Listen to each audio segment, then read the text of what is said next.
Yes, well, that's why we're getting a divorce. Yes, for that. How long have you two been married? 8 years. 10 years. Friday. Oriental Watch Company presents Just Go With It on Pearl's Friday Attractions. 喺我有第二胎嘅時候，返到屋企以為自己冇事，當時我好擔心肚裏邊個 BB， 我老公即刻打俾 Louis， 佢好清楚我個 plan， 佢叫我哋放心，醫生建議嘅治療都 cover 到㗎。我好珍惜今日有嘅一切。英國寶城用心聆聽，更知你心。咪俾睇唔見嘅甲醛破壞你嘅家庭幸福。立邦金裝抗甲醛正味全效，分解有害甲醛，轉化成水分子，仲超級抗菌。金主捍衛家人健康，我的靈感，我的立邦。分享歡聚喜悅，哈根達斯雪糕火鍋，頃刻令派對更添氣氛。Let's party！ 堂食及外賣同步上市。He is alert. She keeps the place spotless. He allows no gap. He drills through everything. No water remains. She clears every passage. Take measures to keep the property free of stagnant water so mosquitoes can't breed.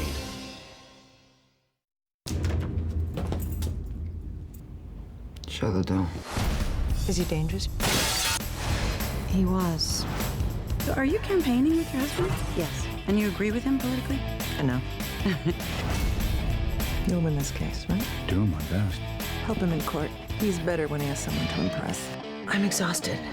And it's not even you. Thursday, The Good Wife at 10:35 on Pearl.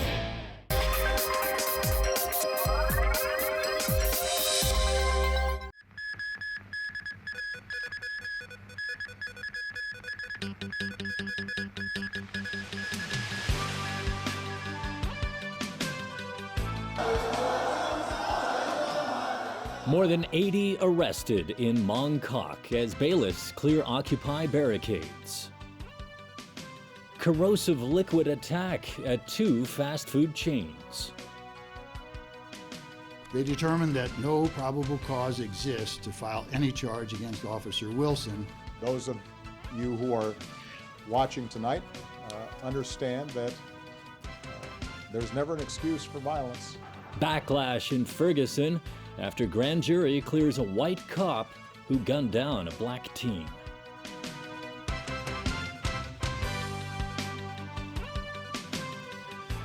Good evening. As of 8 o'clock tonight, 80 people have been arrested in Mong Kok for contempt of court and assaulting police officers on the heels of a court injunction.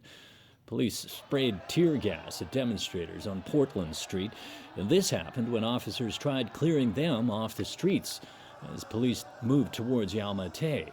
Some protesters held up umbrellas for protection. Scuffles also broke out between police and protesters when demonstrators rushed onto Reclamation Street and blocked the entire road. Similar scenes ensued when police moved to Tong Mei Road. A Federation of Students is accusing police of using their role in helping bailiffs as an excuse to clear out the Mong Kok protest zone. Students warn they may step up their actions. Well, as you can see, tensions have been running high earlier today between police and protesters in Mong Kok after clashes erupted over the removal of barricades on Argyle Street. Ronnie Samtani files this report. Tension mounted at around 2:30 in the afternoon, several hours after bailiffs began their clearance operation, as a number of protesters refused to leave Argyle Street. If you do not stop immediately, police officers will arrest you for suspected criminal contempt of court, resisting or obstructing a public officer, and other offenses. There was pushing and shoving between police officers and those who insisted on staying. After warning protesters to stop charging police, officers began taking people away.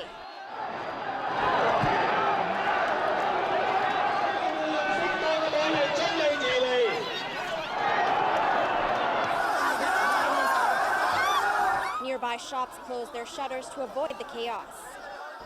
Police tried to disperse the protesters and asked them to move down Portland Street towards Chimsa Choi so that they could reopen the roads.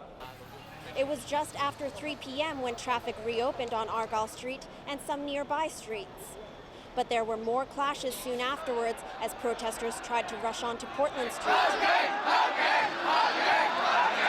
They demanded that police officers open the road for them. The police raised a red banner here warning them to stop charging. More officers arrived at the scene, armed with shields and batons. And as the evening fell, crowds also grew as more people joined the demonstrators, forcing a tense standoff between the two sides. And more scuffles ensued.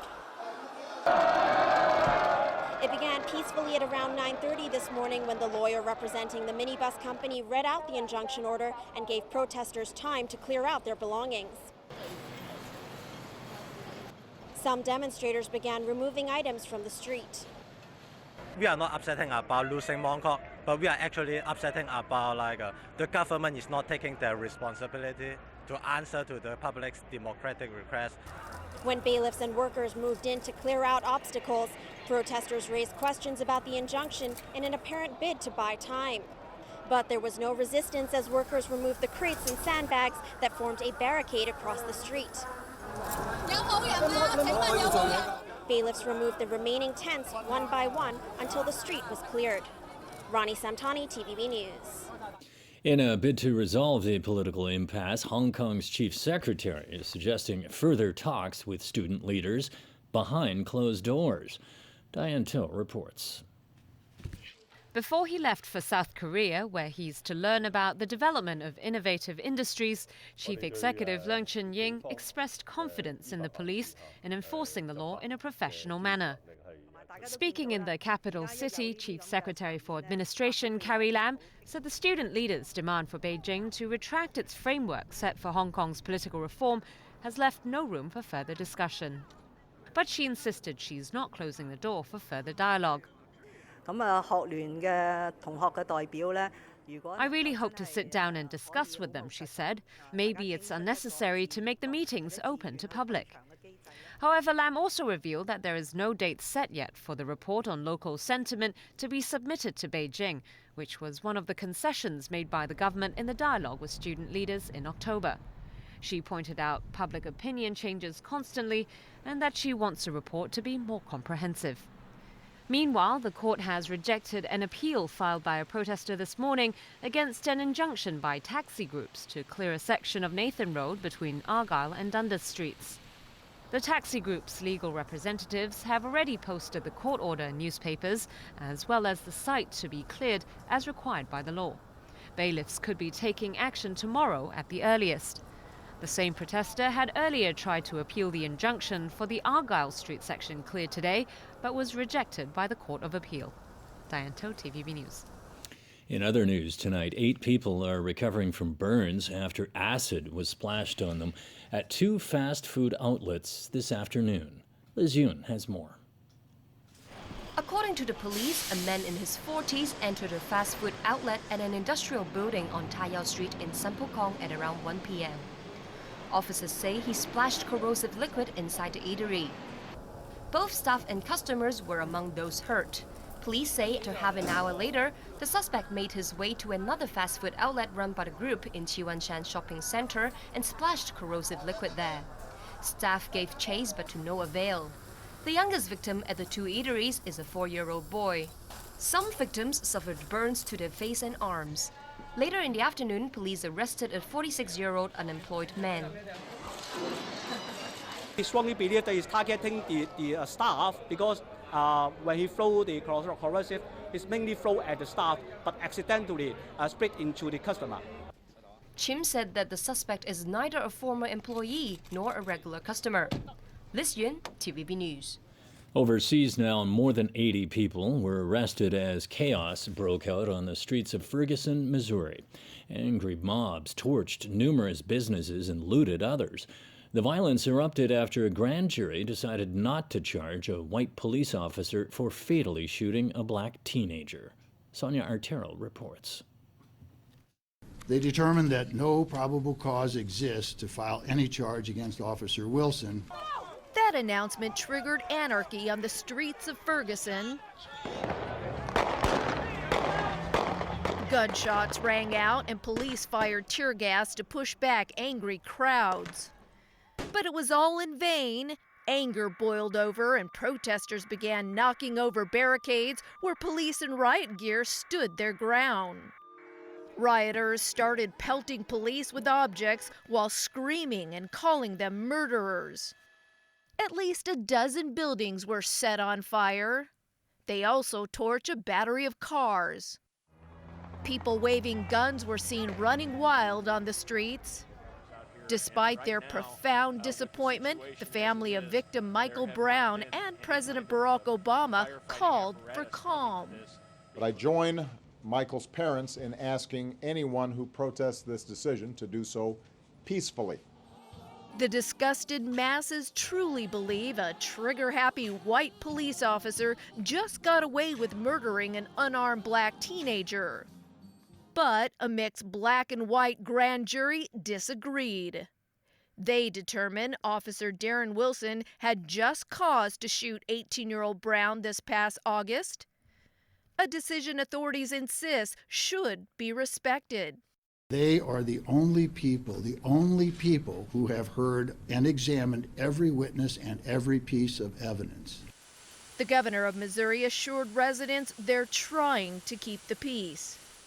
The men and women of the National Guard will also be in the area to provide security at critical facilities.